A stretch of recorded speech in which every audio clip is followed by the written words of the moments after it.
Now, he spent 2 days with serious injuries being carried through one of the UK's deepest cave networks. And yet, amazingly, despite all of this, the man rescued from beneath the Brecon Beacons last night is said to be in good spirits. More details have also emerged today of the complexity and sheer scale of the operation, involving around 300 people. Here's Rhys Williams.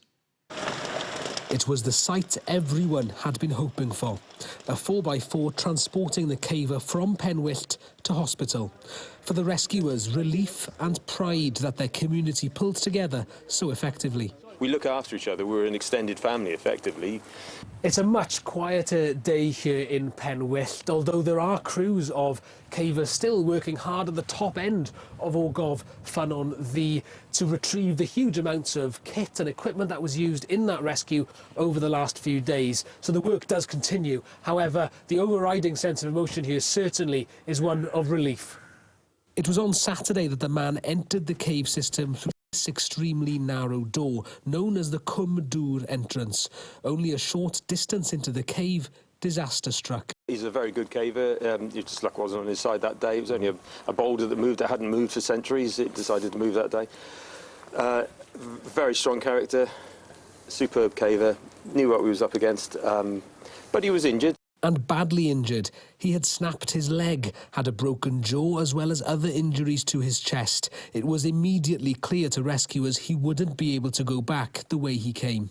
The way we went in is a lot of crawling in water and zigzaggy passages that you have to crawl through. There's just no way you get an injured casualty safely through there without causing further injuries. So it was just not going to happen. So the realisation was we had to go further into the cave effectively, and then go up a river passage and come out through bigger passages, which is why it took considerably longer.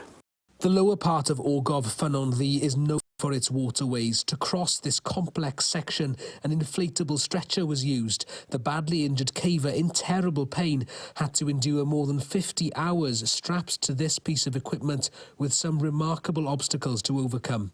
The 90-foot pitch took a bit of hauling, but... So describe that to us. Is it sheer? Yes, it's vertical, 90. It's called the 90 because it's 90 feet.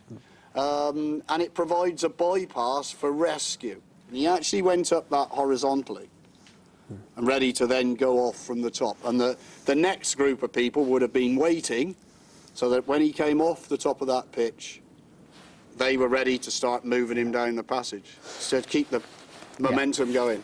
This momentum was made possible by a phenomenal combination of teamwork, skill and sheer hard work. You're not in a great shape. You're cold. You've had painkillers. It's a lot to deal with. So I don't think you can be overjoyed, but I think relief is probably the word to use. It's believed to be the longest stretcher carry in cave rescue history. As experienced as these cavers are, it's likely to be a weekend they'll never forget. Rhys Williams reporting there.